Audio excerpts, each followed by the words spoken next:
This is Top Story with Evans Mensah.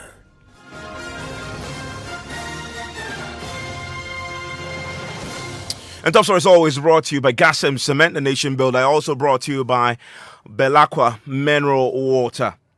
It is a massive blow to the NDC in Parliament just hours before the showdown secrets ballot to elect a new speaker. The NDC MP-elect for Asin North cannot participate in that parliamentary proceedings because tonight the Cape Coast High Court has granted an injunction against the Member of Parliament elect for Asin North constituency, James Jeche Kwesing. The court has ruled that James Kwesing cannot hold himself as a MP elect for the constituency. It follows a petition filed by one Michael Ankoma that the MP elect still held on to his Canadian citizenship when he was filing to contest in the December polls. Now, the key thing about the implications of this is that it reduces the numbers of the NDC going into this major vote to 136, leaving the MPP with 137.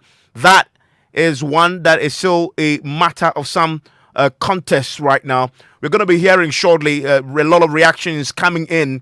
A key question is beginning to emerge about the nature of the ruling tonight, and whether indeed the Clerk of Parliament has been served already, preventing Mr. Kwesing indeed from coming forward to Parliament to participate in the proceedings that will elect the new Speaker of Parliament. I'm going to be taking you shortly to the Parliament on this very matter. But I wanted to listen first to Gary Nimako, who represented, of course, the MPP's interest in the matter, but also was the lawyer for the plaintiff in this case at the High Court today. The decision of the court that Mr. Kwesing should not hold himself out as MP elect for Asin North, and also he should not present himself before Parliament to be sworn in as a Member of Parliament for Asin until the matters in dispute in respect of his qualification to file his nomination papers before the EC and even to contest has gone into and then determined on its merits. So that is the decision of the court. Well, what evidence did you present to the court? If you look at the documents you have available to us, you will realize that Mr. Kwesing has a Canadian passport. He had a Canadian passport and a Ghanaian passport. And also you realize that Mr. Kwesing got his certificate of renunciation on the 26th of November 2020. Now, we also had a travel history of Mr. Kwesing. All the documents suggest that at the time when he filed his nomination with the Electoral Commission, Mr. Kwesing was still holding on to his Canadian citizenship and had not renounced the citizenship prior to filing his nomination with the Electoral Commission. And EC ought to have disqualified him as such, but they did not disqualify him. And they allowed him to go through the system and then to come over to win the elections. And our law first on it. Anybody who wants to be a member of Parliament, the law is very clear that you must not owe allegiance to any other country other than Ghana. Unfortunately, at the time when he filed, at the time when he contested, he was still holding on to his Canadian citizenship. Now, when we presented his certificate of renunciation before the court, interestingly, he didn't deny it. He brought the same document before the court to show that, yes, that is his document. And the date on it is very clear that the date was post-filing. It was post-filing. It wasn't pre-filing.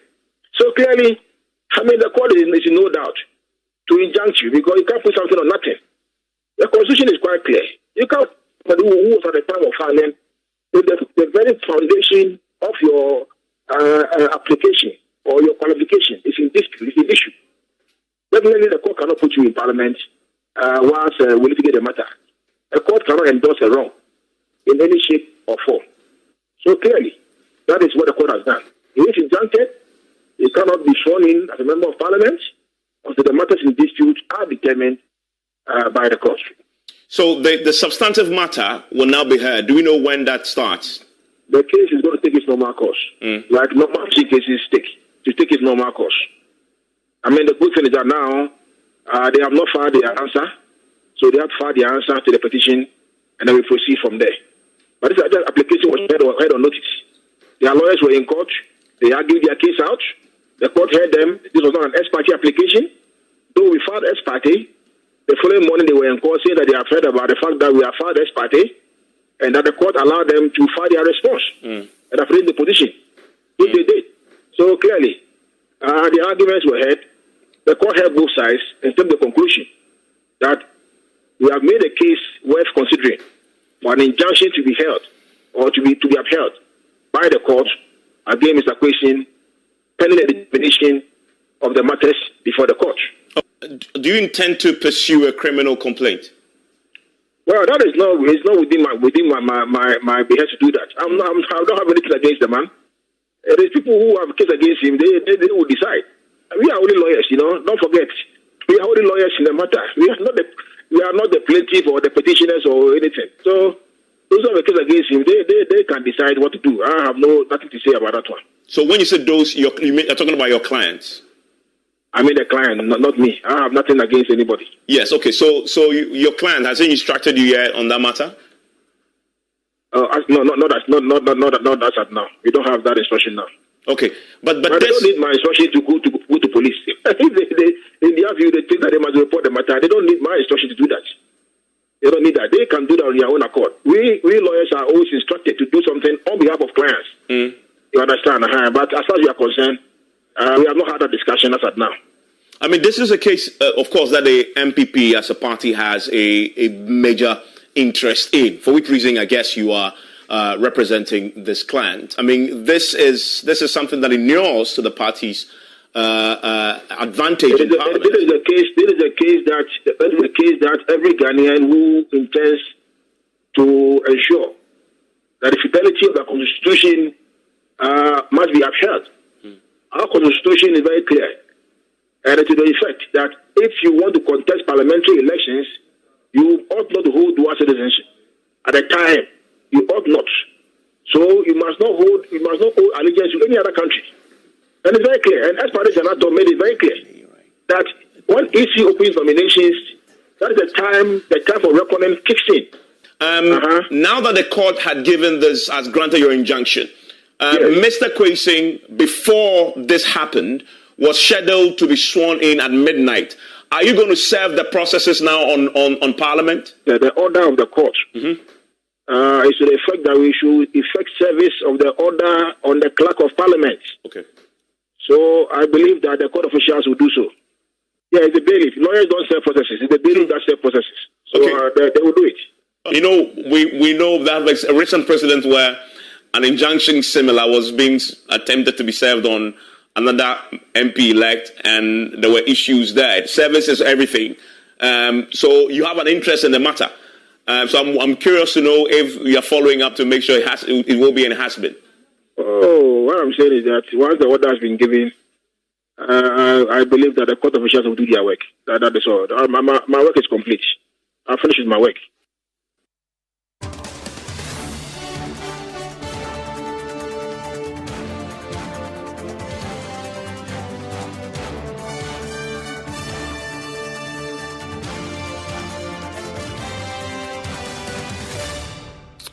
And of course, this matter of the service and notification of Parliament, the clerk to Parliament, of course, will be in the chair as the election of the new speaker happens, is key. I want to take it to Parliament right now, where my parliamentary correspondent has been following up on this, whether or not the clerk has been served with the ruling. But also joining me right now is Abraham Amaliba. Of course, he represented the NDC's interest in the matter, represented the NDC MP. Mr. Amaliba, thank you for your time here on Top Story. Thank you for having me. Great. Also joining me is my colleague, Joseph Gakpo, who is in Parliament. I need to clarify that very briefly, Mr. Amaliba, so stay with me briefly. Joseph, we know from what Gary Nimako had said that the part of the ruling today was that the clerk to Parliament must be served. Do we know if they have been notified duly, officially, of this ruling? As at 20 minutes ago, when I checked at the office of the clerk, the indication I got was that no such communication has actually come to Parliament as an institution. And the further clarification I got was that even if any such thing has to come to Parliament, it can't be assumed that Parliament would have taken notice of the said injunction that the court had actually given. And the indication is that Parliament can only respect a specific restraining order directed at them as far as this is concerned. In fact, my sources with the administrative team here in Parliament gave the kind of feedback that was like, this is something that they are not exactly a party to. The gentleman in question is not someone who is in their bosom yet because he's an MP elect. He's not yet a member of Parliament. And so as far as they are concerned, until something changes very drastically, they are expecting him later in the day here in Parliament to go through the processes with the election of a speaker and possibly the swearing in of himself as MP elect. And so thus far, no such document relating to an injunction has come to Parliament as at 20 minutes ago when I checked with the administrative staff. Okay, yeah, but very interesting development there also, Gakpo. And I know there have been some reactions to this, including the minority leader himself, who took this to the floor of the House, describing it as legal illiteracy. Stay with me, Gakpo. I'll come to you shortly with that on this matter as it unfolds. But that important matter of whether or not Parliament has been notified duly is key. Gakpo had just clarified when he checked 20 minutes ago. There's still some time yet before midnight when all the action and the showdown will play out in Parliament. So we are watching this space closely. Joseph will stay with us. But also, as I said, Abraham Maliba represented the NDC MP in question, and he's on the telephone line with me. Mr. Maliba, can you hear me? Mr. Maliba, can you hear me? I think we've lost him. Let's get him back on the telephone line because there are interesting matters that he recounts, that he claims happened in court. But earlier, this was his reaction. He insists that the decision of the High Court today, he says, is a sad day for the administration of justice, and justice delivery system, he believes, has been bastardized. Mr. Malaba, can you hear me, sir? Yes, I can hear you. You have described this decision of the High Court as one that places the entire justice delivery system in jeopardy. You said it's a sad day for the administration of justice. Why do you say that? Because after the ruling, we as lawyers for the MP approached the register to file a notice of appeal and a stay of execution, only to find that the filing clerk had locked up and vanished. When calls were placed to find out where she was, and this somebody was employed 3 months ago, she said she was somewhere in Salford. So I then inquired, isn't it possible for somebody to do that for us? Can somebody start the process for us? And they said no, because the place is locked up. But if the key were there, they could have assisted us. That's why I'm saying that it's a sad day for the administration of justice, for the justice delivery system, a sad day for our democracy, a sad day for the rule of law. Was it your belief or that this notice of appeal instead of execution would have actually stayed the execution of the ruling? Sure. What is it automatic? The stay of execution would have effectively stayed the execution of the ruling date if we had succeeded and served that process on the applicant. On the applicant? Sure. On the applicant. Sure. So as it stands tonight, because you failed in that attempt to do this... Because we were frustrated, not failed. Use appropriate words. Because we were frustrated by the justice delivery system, the same justice system that we would have all gone through, the last place that will go for justice, because we were frustrated by the staff and those who were there. That is why we couldn't do what was supposed to be done. Are you suggesting that the absence of the filing clerk was deliberate? It was premeditated, it was planned, And it was done on purpose. And your evidence is? Because don't forget that the courts are on break. This judge was given a warrant to sit for this period, or for this case. The registrar was present. The filing clerk was present in this morning. All along, he was there. So immediately the judge entered the courtroom. I asked my colleague lawyer, who was assisting me in the case, to also go to the registry and start the process in case the ruling goes against us. So at that point, where every staff was present, where would she have been going? She says that she was in Salford. What necessitated a movement to Salford? For what reason? So as it stands now, your client, Mr. Kwesing, cannot hold himself out as a member of parliament elect for Asin North. If the order drawn has been set on the plaque, that was the order of the court, not on the respondent, the first respondent, my client, but on the plaque, then it will be set. Until then. Please say that again. I think I lost you briefly. The line didn't hold up. You said, say that, repeat that for me. The order of the court was for the clerk of parliament to be served. And I'm saying that if that is done, then it will effectively stop him, my client. But if there is no notice of that, which means that he cannot be stopped. So you are counting on this not being served formally on the clerk of parliament? I am not counting on anything. I am not hoping or praying or getting excited that is not being done now. I am waiting for the justice and our democracy. It will eventually be served on them. That's not what I'm excited about. Why would a court injunct somebody?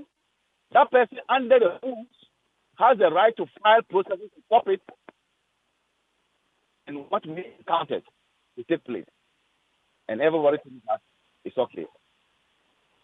Now, to the substantive matter, though, I mean, this had happened because the allegation is, and because I say allegation, because the substantive matter is yet to be heard. The allegation is that your client, when he filed to contest with the Electoral Commission, was still holding on to a dual citizenship of Canadian and Ghanaian citizenship. That is erroneous. Our client denounced his Canadian citizenship way back in 2019. He filled the forms in 2019. Even, you know, a certificate is simply an official document endorsing the existence of a town. Can a certificate be issued in a vacuum? If they say you've completed university and they give you a certificate, is it not acknowledging the fact that you have completed? So if my client had denounced it way back in 2019, where lies this argument that at the time that he was filling the form, he was still a Canadian citizen? I mean, you use the words, he filled the form in 2019. The question that had been asked is, at the time he was filing last year, was he in possession of the renunciation document? After the time he was filling the nomination form, he had denounced his citizenship in that form. And I'm just telling you, and that was my submission in court. I even asked the judge, my lord, even though I told him that it was not for him to answer, At what point will you be called a high court judge? Is it not when you take the oath of office? So when the president announces your name, you already become a high court judge. And I've told you, a certificate is just an official acknowledgement of the existence of a fact.